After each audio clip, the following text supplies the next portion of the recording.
உள்ளே நடந்தாலும் படுத்திருந்தாலும் என்னை சூழ்ந்து உள்ளே என் வழிகளெல்லாம் நீரறிவே என் வழிகளெல்லாம் நீரறிவே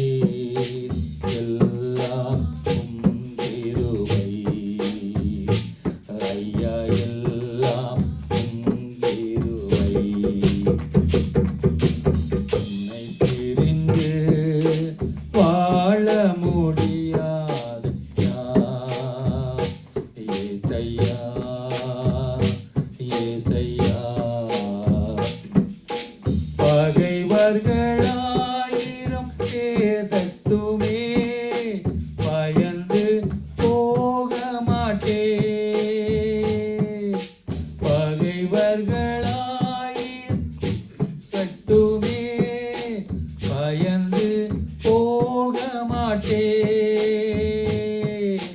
துன்பங்கள் ஆயிரம் சூழ்ந்தாலும் துன்பங்கள் ஆயிரம் சூழ்ந்தாலும் சோர்ந்து போக மாட்டேன் நான் சோர்ந்து போக மாட்டேன் உம்மை பிரிந்து வாழ முடியாதையா இயேசையா இயேசையா இயேசு கிறிஸ்துவின் நாமத்திலே பரிசுத்த பிதாவே, நாங்கள் யோவான் 10ஆம் அதிகாரம், யோவான் சுவிசேஷம் 10ஆம் அதிகாரம் 11 16 வரை வாசிக்க கேட்போம்.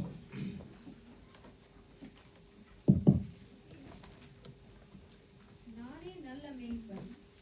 நல்ல மேய்ப்பன் ஆடுகளுக்காக தன் ஜீவனை கொடுக்கிறான். மேய்ப்பனாய் இராதவனும் ஆடுகள் தனக்கு சொந்தமானதுமான கூலியால் ஓனாய் வருகிறதைக் கண்டு ஆடுகளை விட்டு ஓடி போகிறான். அப்பொழுது ஓனாய் ஆடுகளை பீறி அவைகளை சிதறடிக்கும். கூலியால் கூலிக்காக வேலை செய்கிறவனாகையால் ஓடி போகிறான். ஆடுகளுக்காக அவன் கவலைப்படான். நானே நல்ல மேய்ப்பன். பிதா என்னை அறிந்திருக்கிறது போலவும் நான் பிதாவை அறிந்திருக்கிறது போலவும் நான் என்னுடையவைகளை அறிந்திருந்தும் என்னுடையவைகளால் அறியப்பட்டும் இருக்கிறேன். ஆடுகளுக்காக என் ஜீவனையும் கொடுக்கிறேன். இந்த தொழுவத்தில் உள்ளவைகள் எல்லாம் வேறே ஆடுகளும் எனக்கு உண்டு. அவைகளையும் நான் கொண்டு வர வேண்டும். அவைகள் என் சத்தத்துக்கு செவி கொடுக்கும். அப்பொழுது ஒரே மந்தையும் ஒரே மேய்ப்பனும் ஆகும். ஆமென். அங்கே இயேசு சொன்னார், நானே நல்ல மேய்ப்பன் என்று. ஆமென். இயேசு எத்தனை பேருக்கு நல்ல மேய்ப்பனாக இருக்கிறார்? இயேசு நல்ல மேய்ப்பர். கொஞ்சம் மேய்க்க என்ன தொண்டை சரியில்லை, நான் சத்தமாக பேச மாட்டேன், நான் கொஞ்சம் தூரத்தில்.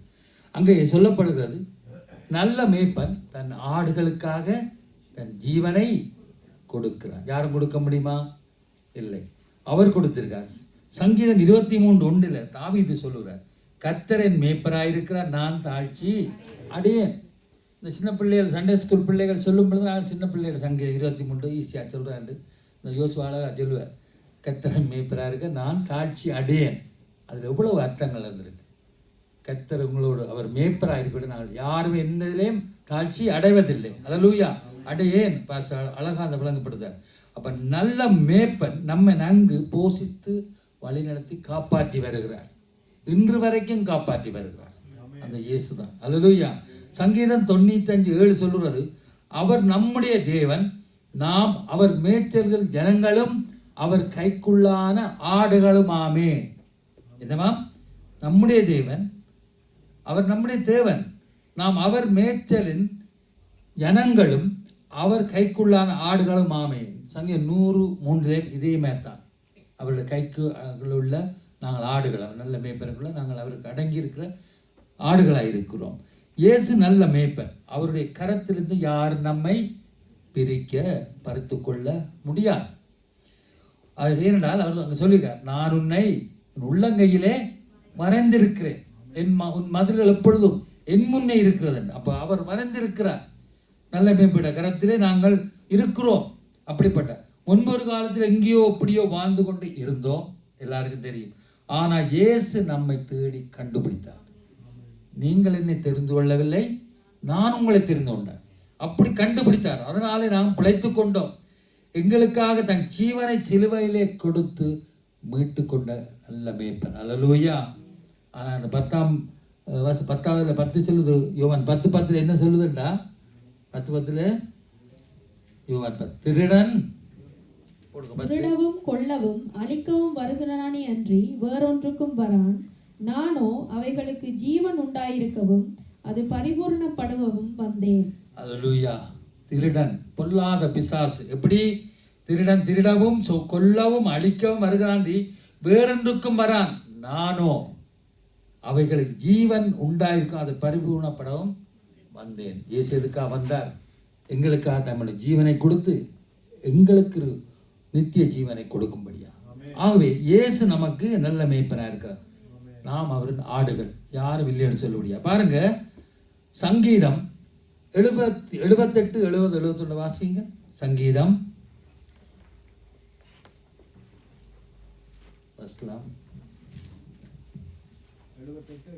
78, 70, 71. தம்முடைய தாசனாகிய தாவீதை தெரிந்து கொண்டு ஆட்டு தொழுவங்களிலிருந்து அவனை எடுத்தார். கறவலாடுகளின் பின்னாக திரிந்த அவனை தம்முடைய ஜனமாகிய யாக்கோபையும் தம்முடைய சுதந்திரமாகிய இஸ்ரவேலையும் மேய்ப்பதற்காக அழைத்து கொண்டு வந்தார். எல்லாருக்கும் தெரியும், கர்த்தர் தாவீதை ஆட்டு தொழுவத்திலிருந்து தெரிந்து எடுத்துக்கொண்டார். ஆகவே ஆண்டவர் நம்மை கண்டுபிடிக்கும் அளவு தேடுவார். அல்லேலூயா. எவரை முன்குறித்தாரோ அவரை அழைத்தும் இருக்கிறார். இவர்களை அழைத்திருக்கார், அவர்களை மகிமைப்படுத்தியிருக்கார். தாவீதை எப்படி முன்குறித்தான்னு உங்களுக்கு தெரியும். தாவீதை கண்டுபிடித்தார். கறவலாடுகளின் பின்னாக அவன் திரிந்த பொழுது தம்முடைய ஜனமாய் யாக்கோபையும் தம்முடைய சொந்தமாய் இஸ்ரவேலையும் மேய்ப்பதற்காக அழைத்து கொண்டு வந்தார். அந்த சம்பவம் உங்களுக்கு தெரியும். ஈசாய்க்கு 8 தாவீது 8 குமாரர்கள் இருந்தார்கள். அங்கே சவுலை தள்ளி தாவீதை கர்த்தர் தேடும் பொழுது சாமுவேல் போய் தீர்க்கதரிசி போய் ஈசாய் தாவீதின் தகப்பனார்கிட்ட போய் ஒவ்வொரு பிள்ளைகளையும் வரவழைச்சு அங்கே அபிஷேகம் பண்ண போகிறார். 7 பேரும் அடுத்தடுத்து வரும்பொழுது அவன் அங்கே பார்க்குறான், இவனோன்னு சொல்லும் பொழுது அப்படி இல்லாமல் 7 குமாரன் தள்ளி கடைசியாக பிறந்து ஆடு மேய்த்து தாவீதை கண்டுபிடித்தார். அவன் கேட்குறார், சாமுவேல் உனக்கு வேறு குமாரன், அவன் ஒரு ஆடு மேய்க்கிறான், அவனை வரவழைன்னு சொல்லி அப்போ அவனை தெரிந்து கொண்டான். கறவலாடுகளும் பின்னாக திரிந்த தாவீதை அவர் தெரிந்து கொண்டார். அவர் நம்மை கண்டுபிடிக்கும் அளவும் எங்களையும் தேடுவார். அல்லேலூயா. தேடி இருக்கிறார், தேடிக்கொண்டே இருந்தார். நாங்கள் அவருடைய கரத்துக்குள்ளே இப்போ வந்திருக்கிறோம். நாங்களும் மேய்ப்பனில்லாத ஆடுகளைப் போல் தான் அலைந்து திரிந்தோம். லூக்கா 15ஆம் அதிகாரம் 4-6 வாசிங்க. லூக்கா 15:3 லூக்கா 15:4-6 தட்டி கொண்டு போனால் நேரம் போடுனா. உங்களில் ஒரு மனுஷன் 100 ஆடுகளை உடையவனாயிருந்து அவைகள் ஒன்று காணாமல் போனான். 99 ஆடுகளையும் வனாந்திரத்திலே விட்டு காணாமல் போன ஆட்டை கண்டுபிடிக்கும் அளவும் தேடி திரியானோ? கண்டுபிடித்த பின்பு அவன் சந்தோஷத்தோடே அதை தன் தோள்களின் மேல் போட்டுக்கொண்டு வீட்டுக்கு வந்து சிநேகிதரையும் அயலகத்தாரையும் கூட வரவழைத்து, காணாமல் போன என் ஆட்டை கண்டுபிடித்தேன், என்னோட கூட சந்தோஷப்படுங்கள் என்பான் அல்லவா? அல்லேலூயா. தொழுவத்தில் உள்ள மற்ற ஆடுகளை விட்டு 100 ஆடுகள் எல்லா 99 விட்டு காணாமல் போன மற்ற ஆடுகளை கண்டுபிடிக்கவும் தேடுவார். அப்படிதான் எங்களை தேடி பிடித்தார் இல்லையோ? நாமும் காணாமல் போனோம், எங்களை கண்டுபிடிக்கும் அளவுக்கு தேடி கண்டு கொண்டார். அவர் தன் தோளிலே போட்டுக்கொண்டு சந்தோஷத்தோடு வந்தார் என்று சொல்லப்படுகிறது. அல்லேலூயா. அதை குறித்து சந்தோஷப்பட்டு கொண்டாடினார். எங்களை குறித்தும் அவர் சந்தோஷப்பட்டு. அல்லேலூயா. ஒரு பாவி மனம் திரும்புகளில் பரலோகத்தை மிகுந்த சந்தோஷம் உண்டாண்டு. தேவதூதர்கள் சந்தோஷப்படும் பொழுது தன்னுடைய ஆடு வழிதப்பி போன ஆடுகளாகிய எங்களை குறித்து நல்ல மேய்ப்பர் சந்தோஷப்படுவார். இயேசு நல்ல மேய்ப்பராக இருக்கார். நமக்கு வாழ்வு தருகிற ஆண்டவர் நம்மோடு இருக்கிறார். ஓமா. அல்லேலூயா. இந்த புதிய வாழ்க்கையை அவர் தான் நமக்கு கொடுத்தார். நாங்கள் எப்படியெல்லாம் இருந்தோம், எப்படி ஜீவித்தோம். இன்றைக்கி எத்தனையோ பிரச்சனை இந்த இடத்துல வந்தாலும் எவ்வளோ ஜீவித்தோம். அவர்களை கண்டுபிடித்து அவருடைய ஆடுகளாய் மந்தையில் கொண்டு வந்து விட்டபடியா நாங்கள் எங்களால் முடிந்த அளவுக்கு நாங்கள் அவருக்கு உண்மையாக இருக்கிறோம். அல்லேலூயா. இந்த இடத்துல இருக்கிறோம். இந்த புதிய வாழ்க்கையை அவர் தான் நமக்கு கொடுத்தார். நம்மை கண்டுபிடிக்கும் அளவு தேடினார். நாம் ஒவ்வொருவரும் ஒவ்வொரு காலகட்டத்தில் ரட்சிக்கப்பட்டவர்கள், அதாவது வித்தியாசமான ரட்சிக்கப்பட்டு வயதில் விட்டு ரட்சிக்கப்பட்டுப்பார் 20லேருந்து 70 வரைக்கும். அது ஒவ்வொரு காலத்தில் இருந்தபோது எங்களுக்கு தேடி வந்த சுவிசேஷங்கள் நல்ல மேப்பன் அந்த சத்தியங்கள் வந்தபோது நாங்கள் ரட்சிக்கப்பட்டோம். அதுவரைக்கும் இயேசு நம்மை தேடிக்கொண்டு தான் இருந்தார். அல்லேலூயா. ஒரு நாள் எங்களுக்கு வீட்டு கதவு தட்டப்பட்டது, எங்கள் இருதயம் திறக்கப்பட்டது. அங்கே அவர் நல்ல மேய்ப்பனை நாங்கள் ரட்சகராக ஏற்றுக்கொண்டோம். அது வரைக்கும் எங்களை தேடிக்கொண்டார். இது தெரியாது. ஏன்னா அவர் ஆண்டவரைய காரியம், உன் நினைவுகள் என் நினைவுகள் இல்லை, உன் வழிகள் என் வழிகள் இல்லை. ஏன்னா இவரை குறித்தாச்சு, முன்குறிச்சாச்சு. அழைப்பார், அழைத்தவர் உண்மை இல்லவர். அல்லேலூயா. யோவான் அங்கே 10-12 வாசிங்க. யோவான் 10:10 12-13 வாசிங்க. மேய்ப்பனாயிராதவனும் ஆடுகள் தனக்கு சொந்தமல்லாததுமான கூலியால் ஓனாய் வருகிறதைக் கண்டு ஆடுகளை விட்டு ஓடி போகிறான். அப்பொழுது ஓனாய் ஆடுகளை பீறி அவைகளை சிதறடிக்கும். கூலியால் கூலிக்காக வேலை செய்கிறவனாகையால் ஓடி போகிறான். ஆடுகளுக்காக அவன் கவலைப்படா. இந்த பாருங்க, உலகத்தில் பார்க்குறோம் நல்ல ஆடு மேய்க்கிறவர்கள் அங்கே பார்த்துக்கோ, தடியோட அவன் கூட ஒரு ஆடும் அழுகாதபடிக்கு அப்படியே தட்டி கொண்டு மேய்ச்சி கொண்டு போகிறான். இங்கே பாருங்க, இப்போ நாங்கள் அவருக்கு சொந்தமான ஆடுகள். நல்ல மேய்ப்பனுக்கு நாங்கள் சொந்தமான ஆடுகள். அவர் நம்மை காண்கிற தேவன், நம்மை கவனிக்கிற தேவன். இங்கே பார்க்குறோம், இங்கே சொல்லப்படுகிறது மேய்ப்பனாய் இராதவனும் ஆடுகள் தனக்கு சொந்தம் அல்லாதவனுமாயிருக்க. ஏன்னா அதுக்கு ஒரு முதலாளி இருப்பார். இவன் கூலிக்காரன், மேய்க்கிறவன். அப்படிப்பட்டவன் கூலிக்காக வேலை செய்கிறவன். அவனுக்கு ஆடுகளை குறித்து கவலை இல்லை. அவன் காலையில் போனால் சாயந்தரம் அப்படியே கொண்டு போய் அந்த மந்தையில் விட்டுட்டு அவன் தனக்குரிய கூலியை பெற்று கொண்டு போகிறான். கடமைக்காக அமர்த்தப்பட்ட கூலியால் அவன் அந்த ஆடுகளை ஓநாய்களிடந்து காப்பாற்றாமல் ஓடி போகிறான். அந்த மந்தையை விட்ட வழியில் மேய்ப்பார்கள் புல்லுள்ள இடங்களில். மேய்க்கும் பொழுது கொடிய மிருகங்கள் வீருக்கு வரும் பொழுது அவன் தன் உயிரைத்தான் பார்ப்பான். சாதாரண நாங்கள் அப்படிதான். ஆனால் நம்மை காண்கிற தேவன் நமக்குண்டு. அல்லேலூயா. நம்மை கவனிக்கிற நல்ல மேய்ப்பர் இயேசு உண்டு. அவர் நம்மை பீறப்படுகிற ஓநாய்களுக்கெல்லாம் நம்மை தப்புவிக்க நல்ல மேய்ப்பர் அப்படி இருக்கிறார். ஏன்னா அவருடைய சொந்தமான ஜனங்களான அவர்களை தேடி கண்டுபிடித்தார். பிற சொந்தமான ஆடுகளாக இருக்கிறோம். பாருங்க, அப்படிப்பட்ட ஆண்டவர் எங்களை ஓநாய்களுக்குலேருந்து மீட்கிற தேவனாக இருக்கிறார். அதான் பக்தப்படுகிறான். சொந்தமென்று சொல்லிக்கொள்ள உண்மையன்றி யாரும் இல்லை, சொத்தொன்று அள்ளிக்கொள்ள உண்மை விட வேறு இல்லை என்று. இயேசுவே எல்லாம் நீதான். அப்போ அவருடைய சொந்த சபத்தாக இருக்கிற நாங்கள் அவர் எங்களை அந்த ஓய்நாய்களுக்கு இந்த மீடி பார்க்குறோம். பாருங்க, மத்தேயு 10:16 சொல்லுவது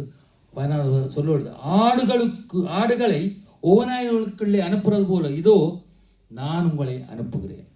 நல்ல மேய்ப்பன் எங்களை கண்டுபிடித்து சொந்தமாக வைத்துக்கொண்டு இன்றைக்கு இந்த உலகத்தில் நாங்கள் திரியும்பொழுது ஓநாய்களுக்குள்ள. ஏன்னா இந்த உலகத்தில் அப்படிப்பட்ட மனுஷர் மத்தியில் நாம் வாழ்ந்து கொண்டு இருக்கிறோம். இன்றைக்கு எத்தனையோ கிறிஸ்தவர்கள் துன்பப்படுத்தப்படுகிறார்கள். அதான் சொல்லுங்க, உங்களை ஆடுகளை ஓநாய்களுக்குள்ளே அனுப்புறது போல அனுப்புறன்னு சொல்லி, அதாவது மிஷனரியாக போறார்கள். அரபு தேசங்கள், கம்யூனிஸ்ட் தேசங்கள், பௌத்த தேசங்கள், இந்து தேசங்களில் தலை போயிடும். இரத்த சாட்சியாக மறிக்கிறார்கள். இன்றைக்கும் சிறையில் வாடுகிறார்கள், வெளியே வர முடியாது. அப்படி அனுப்புகிறேன் ஆண்டவர். அல்லேலூயா. மத்தேயு 5:10 இயேசு சொன்னார், நீதி நிமித்தம் துன்பப்படுகிறவர்கள் பாக்கியவான்கள், பரலோகராஜ்யம் அவர்களுடைய. கர்த்தருடைய நீதிக்காக, அவருடைய சுவிசேஷத்துக்காக, சத்திய வசனத்துக்காக, அவருக்காக அந்த நீதிக்கு நிமித்தம் துன்பப்படுற பாக்கியவாங்களாம், அவர்களுடைய ராஜ்யம், பரலோக ராஜ்யம் அவர்களுடைய. அப்போ நாங்கள் ஆண்டவர் பாக்கிய வாய்க்குள்ள ஆண்டவரின் நீதி உண்மை சத்தியத்தை சொல்ல போகிறோம். அந்த இடத்துல அதைத்தான் நாங்கள் சொல்லப்படுகிறது. உலகத்துக்கு இந்த ஓநாய்களுக்குள்ள அனுப்பியிருக்கேன்னு சொல்லி சுவிசேஷர்கள் கடந்து செல்கிறார்கள். மிசரர்களாக அங்கே எவ்வளோ துன்பத்தை அனுபவிக்கிறார்கள். அது மட்டுமில்லை, மற்ற 5:12 சொல்லப்படுது இயேசுவின் நிமித்தம், அதாவது 5:4 சொல்லப்படுது, துயரப்படுகிறவர்கள் பாக்கியவான்கள், அவர்கள் ஆறுதல் அடைவார்கள். முதல் சொல்லப்படுது நீதியின் துன்பப்படுகிறவர்கள் பாக்கியவான்கள், பரலோகராட்சி அவர்களுடைய. இப்போ சொல்லப்படுது துயரப்படுகிறவர்கள் பாக்கியவான்கள், அவர் ஆறுதல் அடைகிறார்கள். இந்த இம்மையிலே இயேசுவுக்காக வருகிற துயர நிந்தைகளை நாங்கள் சகித்து கொண்டதினால் அங்கே நித்திய வீட்டிலே ஆறுதல் அடைவோம். அல்லேலூயா. ஆறுதல் அடைவோம் என்று சொல்லப்படுது. அங்கே மத்தேயு 5:11-12 சொல்லப்படுது, இயேசுவின் நிமித்தம் நிந்தையா, துன்பமா, பலவிதமான தீமைகளா, பொய்யான குற்றச்சாட்டா சந்தோஷப்பட்டு களி கூறுங்கள், நானே நல்ல மேய்ப்பன். அல்லேலூயா. இது மத்தேயு 5:11 பார்த்தா தெரியும். அப்போ உலகத்தில் உள்ள மேய்ப்பர்கள் உங்களை கைவிட்டு ஓடி போனாலும் நீங்கள் எனக்கு சொந்தமானவர்கள், சொந்த சம்பத்து ஆண்டவர் சொல்றார். ஒரு நாள் ஆண்டவர் காட்டி கொடுத்தவங்க கூட ஆண்டவர் முத்தம் கொடுத்து காட்டி கொடுத்த மன்னித்தார்.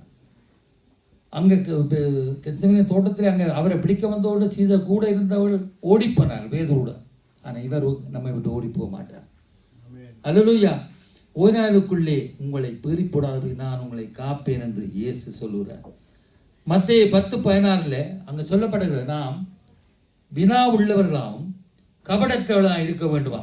எப்படி பாம்பை போல வினா உள்ள, சர்ப்பத்தை போல வினா உள்ளவர்களாகவும் புறாக்களை போல கபடற்றவர்களாகவும் இருக்கணும். நாம் அவருக்கு சொந்தமானவர், நன்மை எப்போதும் கவனிக்கிற நல்ல மேய்ப்பன் இயேசு நமக்கு இருக்கிறார். நாங்கள் எங்கே போனாலும் அங்கே பாடுகிற 92 சங்கீதத்தில் தேவதூர்களை கட்டளையிட்டுக்கிறார். தேவதூர்களை கட்டையிருக்கார். அடுத்ததாக யோவான் 10:14-15 வாசிங்க. 10:14-15. நானே நல்ல மேய்ப்பன், பிதா என்னை அறிந்திருக்கிறது போலவும் நான் பிதாவை அறிந்திருக்கிறது போலவும் நான் என்னுடையவைகளை அறிந்திருந்தும் என்னுடையவைகளால் அறியப்பட்டும் இருக்கிறேன், ஆடுகளுக்காக என் ஜீவனையும் கொடுக்கிறேன். ஆமென். பார்த்தோம், கண்டுபிடிப்பட்டும் தேடினார், கண்டுபிடித்தார். பிறகு சொந்த ஆடுகளா, சொந்த சம்பத்தா எங்களை வைத்துக்கொண்டு பாதுகாத்து கவனித்து வருகிறது. இப்போ பார்க்க நம்மை நன்கு அறிந்திருக்கிற நல்ல மேய்ப்பன் இயேசு. அல்லேலூயா. நம்ம அறிந்திருக்கிற அங்கே சொல்றார், வசனம் சொல்றது, பிதா என்னை அறிந்திருக்கிறார், நானும் பிதாவை அறிந்திருக்கிறேன். பிதாவை அறிந்திருக்கிறார், நானும் அவர் பிதாவை அறிந்திருக்கிறேன், அதுபோல என்னுடைய ஆடுகளையும் நான் அறிந்திருக்கிறேன். மற்றது என்னுடைய ஆடுகளாலும் நான் அறியப்பட்டிருக்கிறேன். எப்படியாம் பிதாவை என்னை அறிந்திருக்காண்டால், பிதாவை நான் பிதா என்னை அறிந்திருக்காண்டுனால், அங்கே யோவான் ஞானஸ்தானம் கொடுக்கும் பொழுது, இயேசுவானவன் ஞானஸ்தானம் எடுத்து கரையேறி வரும் பொழுது அங்கே புறா வந்து தோளில் அமர்கிறது. அங்கே ஒரு சத்தம் வானத்தில், இதோ இவர் என்னுடைய நேசகுமாரன், இவர் மேல் நான் பிரியமாயிருக்கிறேன். அல்லேலூயா. அப்படி அறிந்திருக்கிறார்.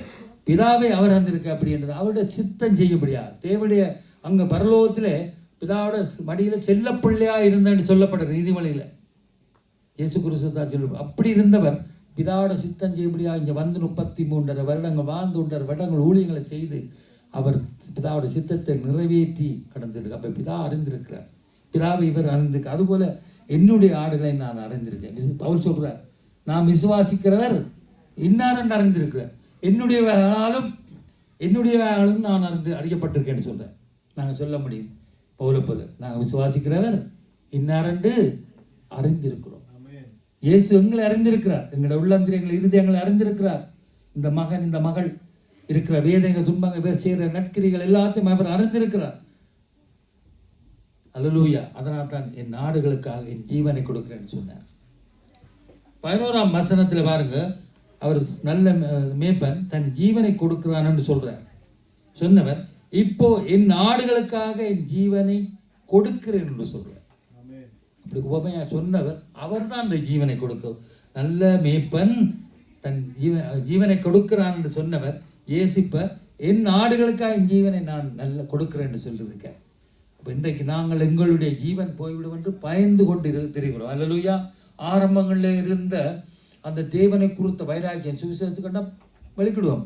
ஏன்னா அப்படி ரட்சிக்கப்பட்ட சந்தோஷம் அந்த ஆதியில் இருந்தபடியால் எதற்கும் பயப்பட மாட்டேன். கம்பி எடுத்தார்கள், கொட்டன் எடுத்தார்கள், கல்லறிஞ்சார்கள், சுடுதண்ணி ஊற்றினார்கள், எல்லாம் அனுபவித்தான் வந்தேன் போனோம். இப்போ என்றால் ஜீவன் போயிடும் என்று உன் ஜீவனை நஷ்டப்படுத்துகிறோம் எனக்கு பாத்திரம் இல்லைன்னு சொல்லப்படுகிறது. அல்லேலூயா.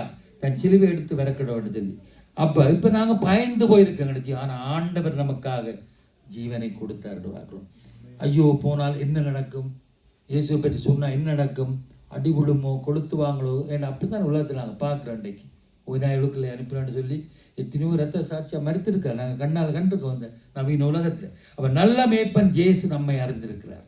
எங்களுக்காக தன்னையே பலியாக கொடுத்தார். நாம் யார் என்று அறிந்திருக்கிறார். நம்முடைய கவலைகள், துக்கங்கள், வேதனைகள், நோய்கள், குறைவுகள், எதிர்காலங்களை குறித்த காரியங்கள் இதெல்லாம் இயேசு அறிவார். நீ அறியலன்னு சொல்ல வேண்டாம். அங்கே பாடுங்க, நினைப்பதற்கும் வேண்டுவதற்கும் அதிகமாய் செய்வார். அவர் தேவைகளை அறிந்தவர், எங்களுக்கு யாவையும் செய்து முடித்தவர். அப்ப நாமும் அந்த நல்ல மேய்ப்பரை யார் என்று அறிந்தபடியாத்தான் இன்று இந்த இடத்துல நாங்கள் கூடி வந்துருவோமா இல்லையோ? அறிந்தபடியே தான். அவர் எந்த மனுஷனை நம்பி மனுஷனுக்காக நாங்கள் வரையில. கடவுள் எங்கள் நல்ல மேய்ப்பர், அருந்துடன் நடத்துகிறவர், பசும்புல் மேய்ச்சல் நடத்துகிறவர், அமர்ந்தவனை நடத்துகிறவர், எங்கள் ஆத்மாவை தேற்ற நல்ல மேய்ப்பருக்காக இந்த இடத்துல நாங்கள் அவரை அறிந்தபடியாக கூடி வந்திருக்கிறோம். மீண்டும் சொல்கிறோம், பவுல் சொன்னபடி நம்முடைய நான் விசுவாசிக்க என்ன அறிந்திருக்கேன் அவர் சொல்கிறேன். நாங்கள் அறிந்திருக்கிறோம். இயேசு நான் மீட்பர், ரட்சகர், பரிகாரி, துணையாளர், தேற்றளவாளர், நம்முடைய ஆத்திரமின் நேசர், அன்பின் நேசர், ஆத்மா மனவாளர், இப்படியாக நான் அறிந்து சொல்லிக்கொண்டே போகலாம். அவர் யார் என்று அறிந்திருக்கோம். வானத்தையும் பூமியையும் படைத்த அந்த பரலோக பிதா இயேசு அறிந்திருக்கிறது போல சாதாரணமான இந்த பூமியில் பிறந்த நாம் என்னையும் உங்களையும் இயேசு நன்கு அறிந்திருக்கு. அல்லேலூயா. அந்த பரலோக வானத்தையும் படைத்த அந்த பரலோக பிதாவை இயேசு அறிந்திருக்க போல அவராக இல்லை, சர்வ சிருஷ்டிக்கு எஜமானா இருக்க அந்த சாதாரண இந்த பூமியிலே பிறந்த எங்களையும் இயேசு அறிந்திருக்கிறார். ஆனால் நாங்கள் அவருடைய நாமத்தில் வாரம் கூடி வருகிறோம். ஓமே இல்லையோ? ஆமீன். ஆனால் இன்னும் நாங்கள் ஒருவர் சரியாக அறிந்ததும் இல்லை, புரிந்து கொண்டதும் இல்லை. இருதயத்தின் கசப்பு இருதயத்துக்கு எது, யார் எப்படி இருப்பா, என்ன நடக்க வேண்டும், நாங்கள் இன்னும் அறியலை. அறிந்திருந்தோமானால் கர்த்தருடைய சித்தம் இன்னும் நாங்கள் செய்ய பெறுகிறவர்களாயிருப்போம். அல்லேலூயா. கர்த்தருடைய சித்தத்தை செய்ய அறியாதபடியாத்தான் நாங்கள், அவர் சொல்லியிருக்கிறார், பிதாவை நான் அறிந்திருக்கிறேன், பிதா என்னை அறிந்திருக்கிறார், என் ஆடுகளை நான் அறிந்திருக்கேன், ஆடுகளால் நான் அறியப்பட்டிருக்கேன், எல்லாம் தெரியும். ஆனால் நாங்கள் ஒருவருக்கொருவர் இந்த இடத்துல கூடி வந்தவர் நாங்கள் ஒருவரது இன்னும் அறிந்து கொள்ளவில்லை, புரியவில்லை, என்ன நடக்குதுன்னு எங்களுக்கு தெரியாத நிலைமை. நானும் என் வீட்டாரும் வந்து இருந்து விடுகிறோம். மற்றவர்களை குறித்து எங்களுக்கு கொஞ்சம் கூட கவலை இல்லை. இன்னும் மற்றவர்கள் என்ன செய்கிறார்கள் என்று நாங்கள் என்ன பேசுகாண்டு நாங்கள் வேவுகாரராக தான் இருக்கிறோம். என்னென்ன விஷயங்களை அறியத்தான் இருக்கிறோம், சிஐடி காரியங்கள் இருக்கிறோம், என்னை மன்னிக்கணும். ஆனாலும் நாங்கள் தேவனை அறிந்தவளாக இருந்தால் உண்மையிலே தேவராட்சியத்தை கட்ட எவ்வளவு போதுமானதாக இருக்கும். ஆமேன். அங்கே நாம் எல்லாரும் யாரென்று அறிந்த கர்த்தர் இன்றைக்கு எங்களை ஓய்நாய்க்குள்ளே அனுப்புகிறார். அந்த அவர் ஊழியத்தை நாங்கள் செய்து கொண்டே வருகிறோம். மனுஷனோ முகத்தை பார்க்கிறான், தேவனோ உள்ளந்திரியங்களை இதயத்தையும் அறிந்தவராய் ஆராய்கிறவராய் இருக்கிறார். நாங்கள் எதையும் மறுப்பு தெரிவிக்க முடியாது. கர்த்தர் ஊழியத்தை அவர்களை அறிந்திருக்கிறார். அதனாலே அவருடைய ஊழியத்துக்கு நாங்கள் உற்சாகமாய் இருக்க வேண்டும். முதலாவது நாங்கள் ஒருவருக்கொருவர் சகோதர சினத்திலும் ஐக்கியத்திலும் பெருகிற போதுதான் தேவன் எங்களுக்கு அந்த காரியங்களை எங்களுக்கு தருவார். வெளிப்படுத்த 2ஆம் அதிகாரம் 18 19 வாசிங்க.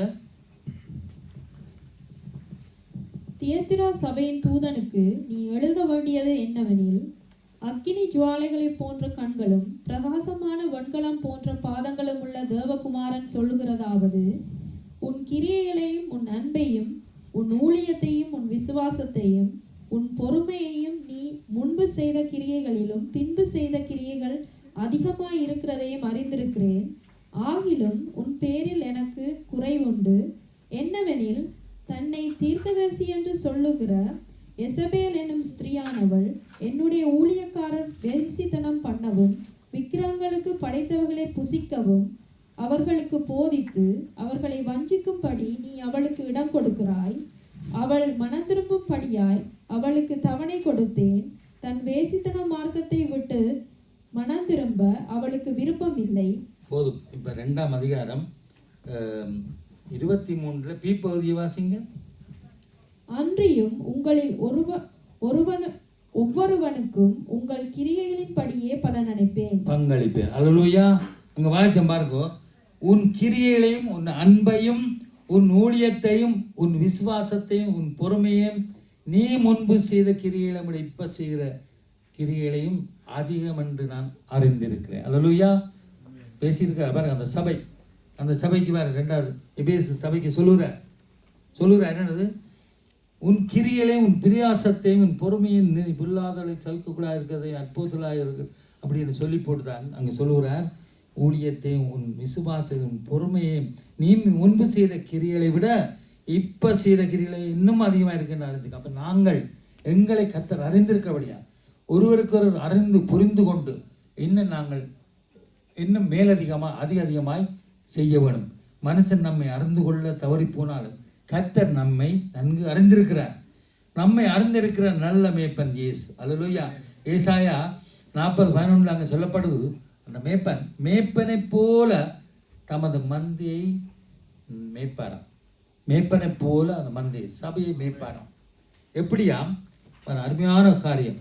ஆட்டுக்குட்டிகளை தமது புயத்தினாலே சேர்த்து அணைத்து தமது மடியிலே சுமந்து கரவலாடுகளை மெதுவாய் நடத்துவாராம். எப்படியாம்? ஆட்டுக்குட்டிகளை, சிறு பிள்ளைகளை, சின்ன பிள்ளைகளை, வாலிபர்கள், புதிய விசுவாசிகளை தோளோடு சேர்த்து அணைத்து மடியிலே வைத்து தேற்றுவாராம். ஒரு மேய்ப்பனை போல அவர் தமது மந்தை சபையை மேய்ப்பாராம். மேய்ப்பனை போல மேய்ப்பாராம்.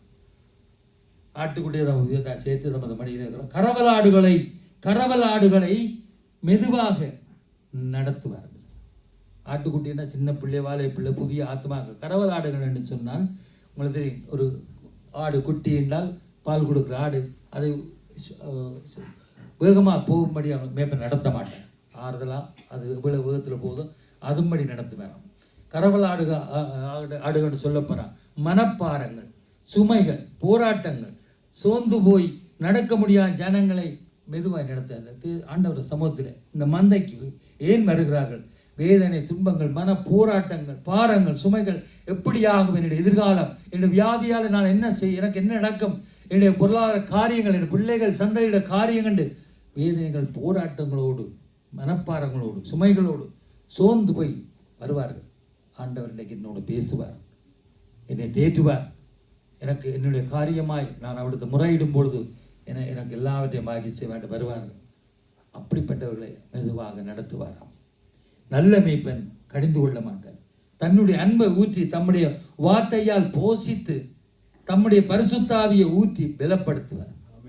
என்னை பலப்படுத்துகிற கிறிஸ்துவா எனக்கு எல்லாம் செய்ய பலன் உண்டு, பலப்படுத்துவார். நோகடிக்க மாட்டார், மாறாக நம்மை தேற்றுவார். யாருடைய வார்த்தையை நம்ப மாட்டார். ஆனால் மனுஷனுடைய காரியம் வேறு. இன்றைக்கி நாங்கள் மனுஷர் சுயநலமாக வழக்கிலே முந்தி பேசுகிற நீதிகள் என்று சொல்லப்படுது. வழக்கிலே முந்திக்கொண்டு 2 பேருக்கு பிரச்சனை வந்தால் முந்திக்கொண்டு பேசுகிறார், நீதிமானாக காணப்படுவார். ஆனால் கர்த்தர் அறிவார். ஆனால் அது அவர் யாருடைய வார்த்தையை நம்ப மாட்டார். இந்த மனுஷோட காரியம் வேறு. நாங்கள் போய் ஒரு பிரச்சனையை முந்தி கொண்டு சொல்லும் பொழுது மனுஷன் அப்படி இருக்கா பிரச்சனை யோசிப்பா. ஆனால் ஆண்டவர் பட்சபாதம் இல்லாத தேவன். ஏன்னா என்ன பிரச்சனை தான் நாங்கள் முழங்கால் படிட்டு ஜெபிக்கிற காரணம் என்ன? நல்ல மேய்ப்பன், நீதியின் தேவன் எங்களை நீதியின் வழியிலே அவருடைய வழியில் நடத்துகிறவராக இருக்கிறார். ஏனென்றால் அவரே நானே வழியும் சத்தியம் ஜீவன் என்று சொன்னார். அப்போ அவருடைய சத்தியம் மாறாது. நான் தான் வழி, நான் தான் உனக்கு சத்தியம் ஜீவனமாக இருக்கிறேன். ஜீவனை கொடுத்தார், எங்களுக்கு கொடுத்து மீட்டார். அல்லேலூயா. நம்முடைய கிரியைகளுக்கு தக்க பலன் அளிப்புற தேவன். 23b பார்த்தோம். நம்முடைய நல்ல மேய்ப்பன். நாங்கள் என்னென்ன கிரியைகளை செய்கிறோமோ அதை கணக்கில் வைத்து அந்த வரும்பொழுது அதுக்குரிய பலனை எங்களுக்கு தருகிறவராக இருக்கிறார். அதில் சங்கீதம் 109 நாங்கள் முதல் படித்த பாட்டு தான். சங்கீதம் 139 1-7 சொல்லப்படுகிறது. கர்த்தாவே நீர் என்னை அறிந்து ஆராய்ந்திருக்க. உங்களுக்கு தெரியுமா? அது அந்த இப்போ முதல் படித்த பாட்டு அந்த சங்கீதம் 139 1-7. கர்த்தாவே நீர் என்னை அறிந்து ஆராய்ந்திருக்கிறேன். என் உட்கார்தல், எழுந்திருக்குதல், என் நினைவுகள், நான் நடந்தாலும் படுத்திருந்தாலும் என் வழிகளை அறிந்திருக்கிறீர்கள். என் பேச்சுக்கள் எல்லாம் உம்மனுக்கு முன்பாக இருக்கிறதா? நான் எங்கே போவேன்? பாதாளத்தில் படுக்க போட்டாலும் வானத்துக்கு அங்கே இருக்கிறேன். இந்த சங்கீதத்தான் சொல்லுவது. அப்போ அவள் எங்களுடைய வழிகளை அறிந்தவர் நம்முடைய ஆண்டவர். அதான் படித்து, நடந்தாலும் படுத்திருந்தாலும் என்னை சூழ்ந்து உள்ளீர், என் வழிகள் எல்லாம் நீர் அறிவீர், எல்லாம் உம் கிருபை. அல்லேலூயா. ஆண்டவர் நல்ல மேய்ப்பன் எங்களை அறிந்திருக்கிறார். இப்போ வாசிங்க 1 ராஜாக்கள் 4ஆம் அதிகாரம் 1லேருந்து 7 வரை. 2 ராஜாக்கள் 4ஆம் அதிகாரம் 1லேருந்து 7. தீர்க்கதரிசிகளுடைய புத்திரரில் ஒருவனுக்கு மனைவியாயிருந்த ஒரு ஸ்திரீ எலிசாவை பார்த்து, உமது அடியானாகிய என் புருஷன் இறந்து போனான், உமது அடியான் கர்த்தருக்கு பயந்து நடந்தான் என்பதை அறிவீர். கடன் கொடுத்தவன் இப்பொழுது என் 2 குமாரரையும் தனக்கு அடிமைகளாக்கி கொள்ள வந்தான் என்றாள். எலிசா அவளை நோக்கி, நான் உனக்கு என்ன செய்ய வேண்டும்? வீட்டில் உன்னிடத்தில் என்ன இருக்கிறது சொல் என்றான். அதற்கு அவள், 1 குடம் எண்ணெய் அல்லாமல் உமது அடியாளுடைய வீட்டில் வேறொன்றும் இல்லை என்றாள். அப்பொழுது அவன், நீ போய் உன்னுடைய அயல் வீட்டுக்காரர் எல்லாரிடத்திலும் அநேகம் வரும் பாத்திரங்களை கேட்டு வாங்கி உள்ளே போய் உன் பிள்ளைகளுடன் உள்ளே நின்று கதவை பூட்டி அந்த பாத்திரங்கள் எல்லாவற்றிலும் வார்த்து நிறைந்ததை ஒரு பக்கத்தில் வை என்றான். அவள் அவனிடத்திலிருந்து போய் தன் பிள்ளைகளுடன் கதவை பூட்டிக் கொண்டு இவர்கள் பாத்திரங்களை அவளிடத்தில் கொடுக்க அவள் அவைகளில் வார்த்தாள். அந்த பாத்திரங்கள் நிறைந்த பின் அவள் தன் மகன் ஒருவனை நோக்கி, இன்னும் ஒரு பாத்திரம் கொண்டு வா என்றாள். அதற்கு அவன், வேறே பாத்திரம் இல்லை என்றான். அப்பொழுது எண்ணெய் நின்று போயிற்று. அவள் போய் தேவனுடைய மனுஷனுக்கு அதை அறிவித்தாள். அப்பொழுது அவன், நீ போய் அந்த எண்ணெயை விற்று உன் கடனை தீர்த்து மீந்ததை கொண்டு நீயும் உன் பிள்ளைகளும் ஜீவனம் பண்ணுங்கள் என்றான். பாருங்க, ஒரு விதவை தாய் கணவன் பட்ட கடன் அவன் இறந்து போனான். அங்கே 2 பிள்ளைகளையும் கடனுக்காக பிடித்து போனார். இந்த சம்பவத்தை ஒரு விதவை 2 குமாரோடு இருந்தபோது கடன் கொடுத்த எசமான் அவருடைய குமாரர்களை அடிமையாக்கி கொண்டு போயிட்டான். இந்த நிலையில் அந்த விதவை தாய் என்ன செய்வாள்? கடனை திருப்பி கொடுக்க முடியாதவளாக இருந்தார். பாருங்க, ஆனால் நல்ல மேய்ப்பன் அவளை கைவிடவில்லை. எலிசா தீர்க்கதை மூலமாக என்ன நடக்குது? அவளுடைய நிலைமை அறிந்து தன்னுடைய தாசனை அவளுக்கு அனுப்பி அவளுடைய குறைவை நிறைவாக்கிறார்.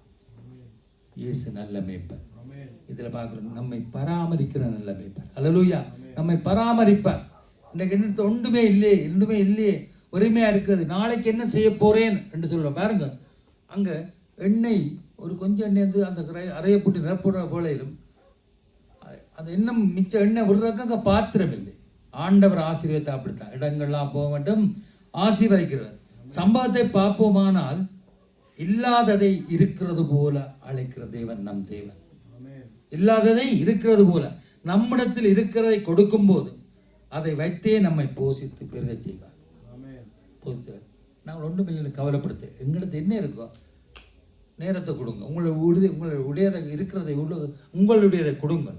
அதை வச்சே ஆசீர்வதிக்கிறது கொடுங்கள். அப்பொழுது கூட கொடுக்கப்படும். உற்சாகமாக நம்முடைய இதை நான் கொடுக்கும்போது தேவன் பிரியமாக இருக்கிறேன் வேதம் சொல்லுறது. இன்றைக்கு நாங்கள் தரித்திரம் பிடிச்சவர்களை எனக்கு எல்லாம் கஷ்டம் ஏன்னு சொல்லணும், இந்த சத்தியங்களை அறிய வேணும். அல்லேலூயா. தேவ சபைக்கு நேரத்தை கொடுக்க வேணும். தேவன் என்னென்ன கட்டளையோ தேவனுக்குரியதை நாங்கள் கொடுக்க வேணும்.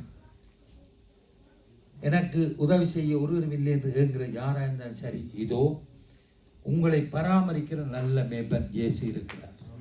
இதில் சத்தியம் இருக்கிறது. அதை நீங்கள் கடைப்பிடிப்பீர்களானால் உங்களை பராமரிப்பேன். கவலைப்பட தேவையில்லை. உன்னுடைய வாழ்க்கையை முழுமையாக அவனிடத்தில் நீ ஒப்புக்கொடு. சங்கீதம் 37 சிவனந்தேட்டிக்கு போடுங்க. சிவனந்தேட்டி 1 சங்கீதம் ஒவ்வொரு வசனமான சொல்லுங்க. பொல்லாதவர்களை குறித்து எரிச்சல் அடையாதே, நியாயக்கேடு செய்கிறவர்கள் மேல் பொறாமை கொள்ளாதே. அவர்கள் புல்லை போல் சீக்கிரமாய் அறுப்புண்டு நீங்க பசு பூண்டை போல் வாடி போவார்கள். கர்த்தரை நம்பி நன்மை செய், தேசத்தில் குடியிருந்து சத்தியத்தை மேய்ந்து கொள். கர்த்தரிடத்தில் மனமகிழ்ச்சியாயிரு, அவர் உன் இருதயத்தின் வேண்டுதல்களை உனக்கு அருள் செய்வார். உன் வழியை கர்த்தருக்கு ஒப்புவித்து அவர் மேல் நம்பிக்கையாயிரு, அவரே காரியத்தை வாய்க்க பண்ணுவார். ஆமென்.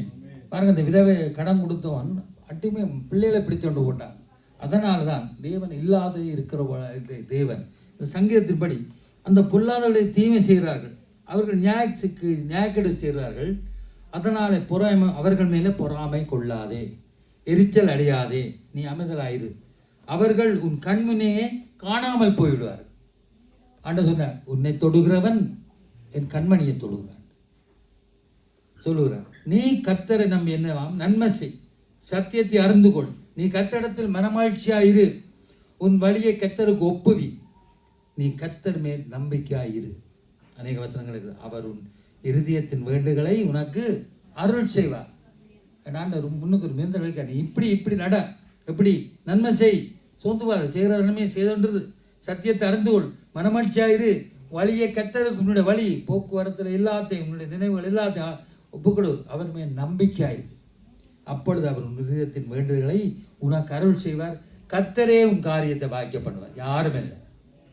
அல்லேலூயா. அன்று எலிசாவை அனுப்பி அந்த விதவைத்தாயிட காரியங்களை கவனித்த தேவன், பராமரித்தவர், அவர் நேரடியாக எங்களுக்கு வருவார். அல்லேலூயா. அப்போ உன் காரியம் என்னவா இருந்தாலும் சரி, நீ அவரிடம் வேண்டுதல் முதலாவது ஜெபி, வழங்காப்படி ஜெபிக்க வேண்டும், அவர் அதை கேட்டு அவற்றை வாய்க்க செய்யும்படி அருள் செய்வார். யாபேஸ் கேட்ட பொழுது அவர் அருள் செய்தான்னு பார்க்கிறோம். நீதிமான் கைவிடப்பட்டதே அவன் சந்ததி அப்பத்தி இருந்து அலைந்து திரிந்த யாரும் காண முடியாது. சங்கீதக்காரன் சொல்றான், தாவீது, நான் இளைஞனமாக இருந்தேன், முதுவயதுமாக இருந்தேன், நீதிமான் கைவிடப்பட்ட அவன் சந்ததி பிச்சை எடுக்கலைங்கட பிள்ளைகள். அல்லேலூயா. ஆண்டவர் போஷிக்கிறார். நல்ல மேய்ப்பன் இயேசு நம்மை பராமரிக்கிறார். அவர் எங்களை புல்லுள்ள இடங்களில் மேய்த்து அமர்ந்த என்னை கொண்டு போய் விடுகிறார்.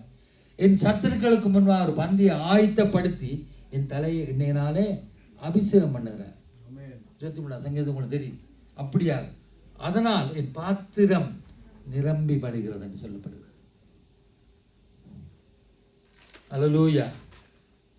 யோவான் 10:16 வாசிங்க. நேரங்கடம் சொல்லுறது நான் சுருக்காக கொண்டு வரேன். இந்த தொழுவத்தில் உள்ளவைகளை அல்லாமல் வேறே ஆடுகளும் எனக்கு உண்டு, அவைகளையும் நான் கொண்டு வர வேண்டும், அவைகள் என் சத்தத்துக்கு செவி கொடுக்கும், அப்பொழுது ஒரே மந்தையும் ஒரே மேய்ப்பனும் ஆகும். 10:16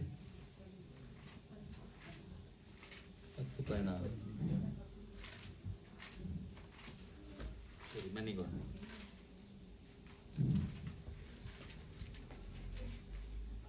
ஆமீன்.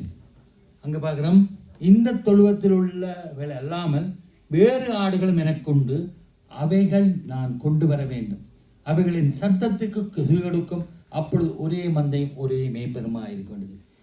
கடைசியாக பார்க்குறோம், இந்த தொழுவத்தில் இல்லாத ஆடுகளையும் அவர் கொண்டு வருவார். எத்தனை பேர் வந்தார்கள், எத்தனை இன்னைக்கு பார்க்க போனால் 2-3 ஆராதனை செய்யும். அவர்கள் போயிட்டார்கள். யாரையும் புறம்பு தள்ளிவிடாத நல்ல மேய்ப்பன் இயேசு அவர்கள் காரியத்தில் அவர் நினைவாக இருக்கிறார். அவர் பட்சபாதம் இல்லாத தேவன், எல்லார் மேலும் கர்சன் உள்ள தேவன், அவர் நீதியின் தேவன், யார் கைவிட்டாலும் கைவிடாத தேவன். மனுஷன் காரியம் முடிந்தவுடன் அவன் கைவிட்டு போயிடுவான், சாட்டு போக்கு சொல்வார்கள், என் நொண்டி சாட்டு சொல்வார், நொண்டி சாட்டு சொல்லி கேட்டிருப்பார்கள். ஆனால் கடவுள் செய்தது மறந்து போயிடுவார்கள். கணவனை மனைவியோ பெற்றோர்கள் பிள்ளைகளோ பெற்றோர்களையோ ரட்சிக்க முடியாது, கடவுள் தான் ரட்சித்தார். அப்போ மனுஷனை பார்த்து அவன் நொண்டி சாட்டோடு தேவ சமூகத்தை விட்டு போறாங்க. அவர் நல்ல மேய்ப்பன், தன்னுடைய சித்தத்தை அவர் நிறைவேற்ற போதுமானவராக இருக்கிறார். அதான் சொன்னார், இந்த தொழுவத்தில் இல்லாத ஆடுகளை அவர் கொண்டு வருவார். நம்புறீங்களா? அல்லேலூயா. ஏன்னால் அங்கே போய் அம்ரோஸ் பாசத்தில் பிரசங்கம் நான் நிறைய கேட்டு சொல்லுவார், எழுப்புண்டு சிக்குண்டு தவிச்சு போய் உறவு தானே வருவினமா, முதல்ல அப்படியே போயினோம், இழுப்புண்டு அங்கே போய் கேட்டு சிக்குண்டு அந்த சிக்குப்பட்டு போட்டு ஓடி வருவார்களாம் தெய்வ சமூகத்துக்கு. அல்லேலூயா. அவர் தாம் முன்குறித்தவர்களை அழைத்தே தீருவார். இந்த தொழுவத்தில் இல்லாத ஆடுகளையும் கொண்டு வர அவர் போதுமானவர். அதான் சொல்றார், வருத்தப்பட்டு பாரஞ்சு மர்களே என்னிடத்தில் வாருங்கள். தொழுவத்தை விட்டு ஆடுகள் எங்கேயோ போய் விழுந்திருந்தாலும் அவரால் எல்லாம் கூடும். படித்தோம், ஆகாதது ஒன்றுமில்லை என்று. எங்கே போய் நீ ஒழிச்சிருந்தாலும் இந்த லைஃப்பில் போகிற இதில் நீங்கள் இருந்தாலும் இந்த மெசேஜை கேட்டுக்கொண்டு இருக்கலாம். நீங்கள் ஆண்டவரத்தை சபையை விட்டு தொழுவத்தை விட்டு போனாலும் ஆண்டவர் உங்களை நேசிக்கிறார். அல்லேலூயா. அவர் கொண்டு வருவார்.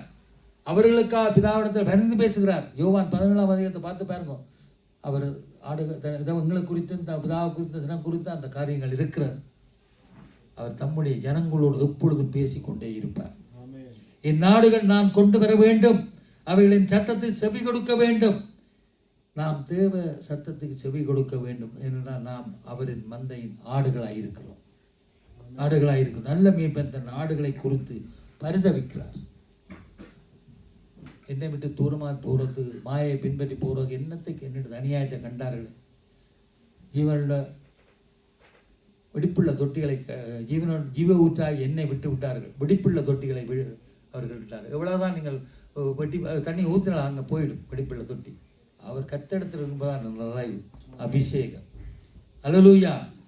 நல்ல மேய்ப்பன் தன் ஆடுகளுக்கு பரிதவிக்கிறார். அவர்கள் மீண்டும் தொழுவத்துக்கு திரும்பி வர வேண்டும் என்று அங்காலைக்கிற தேவனாய் இருக்கிறார். இன்றைக்கு பின்மாற்றமாய் போன யாராக இருந்தாலும் சரி, அல்லது இப்போ இந்த இடத்துல பின்மாற்றமாய் போக மனதாக இருக்கிறவர்கள் யாராக இருந்தாலும் சரி, ஆண்டவருடைய சத்தத்தை நீங்கள் செவி கொடுங்கள். நெருக்கப்படுகிறீங்களா? அது ஏன்னா அந்த வெளிப்படுத்த சொல்லப்படுது, சகோதரத்திற்குள்ளே குற்றஞ்சாட்டும்படியாக அங்கிருந்து மார்த்தவனூர் தள்ளப்பட்டிருக்கான். ஒளிய தூதன் தள்ளப்பட்டுட்டான். அவன் இருந்து கொண்டு தான் கிரியை செய்கிறான். நாங்கள் அதை அறிந்து கொண்டோமானால் இந்த காரியத்திலே நாங்கள் தப்பித்துக் கொள்ளலாம். நல்ல மேய்ப்பன் நம்மை கைவிட மாட்டார். எப்பொழுதும் எங்கள் மேல் நோக்கமாக இருக்கிறார். இயேசு சொன்ன சீடர்களை பார்த்து, நீங்களும் என்னை விட்டு போக மனதாக இருக்கிறீங்களா? அங்கே சொல்லுவார், ஆண்டவரே நாங்கள் எங்கே போவோம்? ஜீவனுள்ள வார்த்தை உம்மிடத்தில் ஆண்டு. நீங்கள் ஆண்டவரை விட்டு இந்த தொழுவத்தை விட்டு வெளியே போயிருக்கா? நொந்து போனேனே. டெலிவிஷன்லேயும் கேட்கலாம், பைபிளை மாஸ்கால் நாங்கள் இருக்கலாம். ஆனாலும் இந்த உலகத்தில் ஓநாய்களுக்குள்ளே நீங்கள் வாழுகிறோம், பீறி போடும். அந்த நல்ல மேம்படுத்தலாம் உங்களுக்கு பாதுகாப்பு உண்டு. அல்லேலூயா. அவர் சொல்ற அவர் சொல்ற, இந்த தொழுவத்தில் உள்ளவைகளை அல்லாமல் வேறு ஆடுகளும் எனக்கு கொண்டு என்று சொல்றார். அவைகளை நான் இந்த ஜீவொளி திருச்சபைக்கு கொண்டு வர வேண்டும். அவைகளின் சத்தத்தை செவி கொடுக்கும். ஆகவே நாம் எல்லாரும் அவர் ஜனங்களும் அவர் மேய்ச்சலும் ஆடுகளமாய் இருக்கிறோம். இயேசு நல்ல மேய்ப்பனாய் நமக்கு இருக்கிற நல்ல மேய்ப்பன் தன் ஆடுகளுக்காக தன் ஜீவனை கொடுப்பார் சொன்னவர் மெய்யாகவே நமக்காக தன் ஜீவனை சிலுவையிலே ரத்தம் சிந்தி கொடுத்தாரு, மீட்டு கொண்டாண்டு பார்க்குறோம். எத்தனை முறை சொல்ல எங்களுக்கே தெரியும். நம்மை கண்டுபிடிக்கும் அளவு நம்மை தேடி கண்டுபிடித்து தம்முடைய சபையான அந்த தொழுவத்தில் கொண்டு வந்து சேர்த்திருக்கிறார். நாம் அவருக்கு சொந்தமானவர்களாக இருக்கிறோம். நம்மை மேய்ப்பன் எங்களை காத்து பராமரித்து வருகிறார், கவனித்து வருகிறார். நம்ம யார் என்று உண்மையாக அறிந்த ஒருவர் என்றால் நம்முடைய நல்ல மேய்ப்பன் இயேசு. அல்லேலூயா. யாரும் எங்களை குற்றம் சொல்லட்டும், உனக்கு விரோதமான ஆயுதங்களும் நாவலும் வாய்க்காலே போகும், அது என்னால் உண்டானதல்ல. எங்களோட வாயை எங்களுக்கு எடுத்து போடும். அல்லேலூயா. அதனால எங்களை யாரென்று அறிந்த ஒரு ஆண்டவர் இருக்கிறார். நம்முடைய ஏக்கங்கள், நம்முடைய தவிப்புகள், போராட்டங்கள், வியாகுலங்கள், குறைகள் அறிந்த நல்ல மேய்ப்பன். மனுஷன் கொஞ்ச நேரம் தான், அதுக்கு பிறகு அவன் நின்று எங்களோடு கூட வரமாட்டான். எல்லாவற்றையும் அறிந்து நம்மை பராமரிக்கும் நல்ல மேய்ப்பன் இயேசு. யாரையும் புறம்பே தள்ளாமல் எல்லாரையும் சேர்த்து அணைத்து அரவணைக்கிற நல்ல மேய்ப்பன். அவருடைய சாயலாய் படைக்கப்பட்ட நாங்கள் ஏன் அப்படி அந்த நல்ல மேய்ப்பட ஆடுகளாய் அந்த உண்மையாக இருக்க முடியாமல் தாங்கள் இப்படியாக எங்களுக்குள்ள போராட்டங்களாக இருக்கிறது. எல்லாரையும் தன் தொழுவத்துக்குள் கொண்டு வந்து சேர்த்து ஒரே மந்தையும் தானே எல்லாருக்கும் ஒரே மேய்ப்பனாக இருக்க துடிக்கும் நல்ல மேய்ப்பன். இன்றைக்கு எத்தனை சபைகள் இருக்கு. அங்கே போக வேண்டிய இடத்துல அவரே ஒரே ஒரு மேய்ப்பனாக எல்லாம் ஒன்றா சேர்த்து வரும். அந்த இடத்துல நாங்களும் ஆயத்தம். அதுக்காகத்தான் நாங்கள் பிரயாசப்படுகிறோம். கர்த்தர் இந்த நாட்கள் நம்மோடு பேசுகிறார். நாங்கள் ஒரு வசனத்தை வாசிப்போம். எசேக்கியல் 34ஆம் அதிகாரம். எசேக்கியல் 30 5 முதல் வாசிங்க. பிறகு 16 17. எசேக்கியல் 34 வாசி முடிப்போம். கர்த்தருடைய வார்த்தை எனக்கு உண்டாகி அவர், மனுபுத்திரனே, இஸ்ரவேலின் மேய்ப்பருக்கு விரோதமாக தீர்க்கதரிசனம் முறை. நீ தீர்க்கதரிசனம் முறைத்து அவர்களோட சொல்ல வேண்டியது என்னவென்றால், கர்த்தராகிய ஆண்டவர் மேய்ப்பருக்கு சொல்லுகிறதாவது, தங்களையே மேய்க்கிற இஸ்ரவேலின் மேய்ப்பருக்கு ஐயோ, மேய்ப்பர் அல்லவா மந்தையை மேய்க்க வேண்டும். நீங்கள் நெய்யை சாப்பிட்டு ஆட்டு மயிரை உடுப்பாக்கி கொள்ளுகிறீர்கள், கொளுத்ததை அடிக்கிறீர்கள், மந்தையையோ மேய்க்காமல் போகிறீர்கள். நீங்கள் பலவீனமானவைகளை பலப்படுத்தாமல், நசல் கொண்டவைகளை குணமாக்காமலும், எலும்பு முறிந்தவைகளை காயம் கட்டாமலும், துரத்துண்டவைகளை திருப்பிக் கொண்டு வராமலும், காணாமல் போனவைகளை தேடாமலும், பலாத்காரமும் கடூரமாய் அவைகளை ஆண்டீர்கள். மேய்ப்பன் இல்லாததினால் அவைகள் சிதறுண்டு போயின. சிதறுண்டு போனவைகள் காட்டு மிருகங்களுக்கெல்லாம் இரையாயின. 16-17 நான் காணாமல் போனதை தேடி துரத்துண்டதை திரும்ப கொண்டு வந்து எலும்பு முறிந்ததை காயம் கட்டி நசல் கொண்டதை திடப்படுத்துவேன். நியாயத்துக்கு தக்கதாய் அவைகளை மேய்த்து புஷ்டியும் பலவுமானவைகளை அழிப்பேன். என் மந்தையே, கர்த்தராகிய ஆண்டவர் சொல்லுகிறது என்னவென்றால், இதோ ஆட்டுக்கும் ஆட்டுக்கடாக்களுக்கும் வெள்ளை ஆடுகளுக்கும் நான் நியாயம் தீர்ப்பேன். அல்லேலூயா. எசேக்கியேல் ஆண்டவர் கடுமையாக சொல்லியிருக்கிறார். மேய்ப்பரை பாருங்க, இந்த நாட்களில் கர்த்தர் பேசுகிறார். காணாமல் போனவர்களை கண்டுபிடிக்கவும் துரத்துண்டவைகளை திருப்பி கொண்டு வரும்படியாகவும் நம்மோடு பேசுகிறார். ஓமே இல்லையோ? ஆண்டவர் வசனம் சத்தியம். நானே நல்ல மேய்ப்பன் ஆடுகளுக்காக தன் ஜீவனை கொடுக்குறான்னு சொன்னவர் இன்றைய சொல்கிறார், காணாமல் போன ஆடுகளை கண்டுபிடிக்க நாங்கள் சாப்பிட்டு கொழுத்து போய் இருக்கிறோம். இந்த இடத்துல எல்லாரும், இந்த ஒவ்வொரு ஆத்மாக்களும் ஒவ்வொருத்தரும் கண்காணிகள். அல்லேலூயா. பொறுப்பு கொடுக்கும் ஆண்டவருக்கு. நானே நல்ல மேய்ப்பன், ஜீவனை கொடுக்குறதுனவர். கூலிக்காக வேலை செய்கிறவனாய் ஓடி போகிறான். ஆடுகளுக்காக அவன் கவலைப்படான். ஆனால் என் ஆடுகள் என் ஜீவனை, என் ஆடுகளுக்காக நான் ஜீவனை கொடுக்கின்ற ஆண்டவன். அதனால் நாங்கள் இந்த உலகத்திலுள்ள மெந்தை வைக்கிற கூலியாளை போல இல்லாதபடிக்கு கர்த்தருக்கு முன்மாதிரி, நல்ல மேய்ப்பனும் முன்மாதிரியாய் இந்த சபையில் எல்லாருக்கும் தான் பொறுப்பு இருக்கு. எல்லாரும் தான் கண்காணிகளாக இருக்கிறோம். ஆத்மாக்களை குறித்த பாரங்கள் இருக்க வேண்டும். கர்த்தர் உங்களை ஆசீர்வதிப்பார். எழுந்திருப்போம். ஒரு பாடல் நான் பாடுகிற வேளையிலும் இந்த வார்த்தைகளுக்காக எங்களை அர்ப்பணிப்போம். எனது தலைவன் இயேசுராஜன் மார்பில் சாய்ந்து மகிழ்ந்தேன். எனது தலைவன் இயேசுராஜன் மார்பில் சாய்ந்து மகிழ்ந்தேன். இதய தீபம் எனது தெய்வம், இரக்கத்தின் சிகரம். இதய தீபம் எனது தெய்வம், இரக்கத்தின் சிகரம். பார்த்து ரசித்து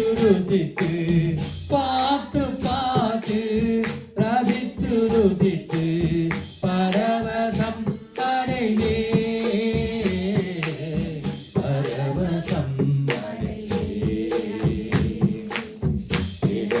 தலைவன் இயேசுராஜன் மார்பில் சாய்ந்து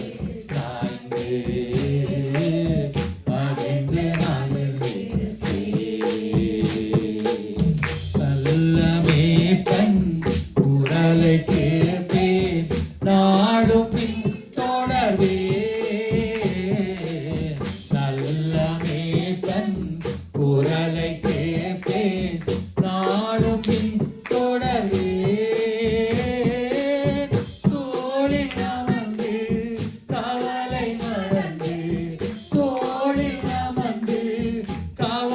மறந்து, தொடர்ந்து பயணம் செய்வேன்.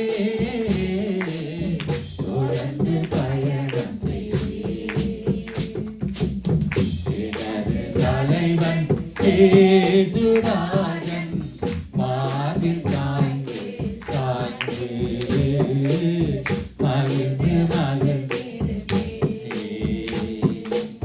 பசும்புல் மேய்த்தல் அவன் தண்ணி நடத்தி செல்பவரே. பசும்புல் மேய்த்தல் அவன் தண்ணி அழைத்து செல்பவரே. ஆத்துமாவை தினமும் தேற்றி அணைத்துக் கொள்பவரே.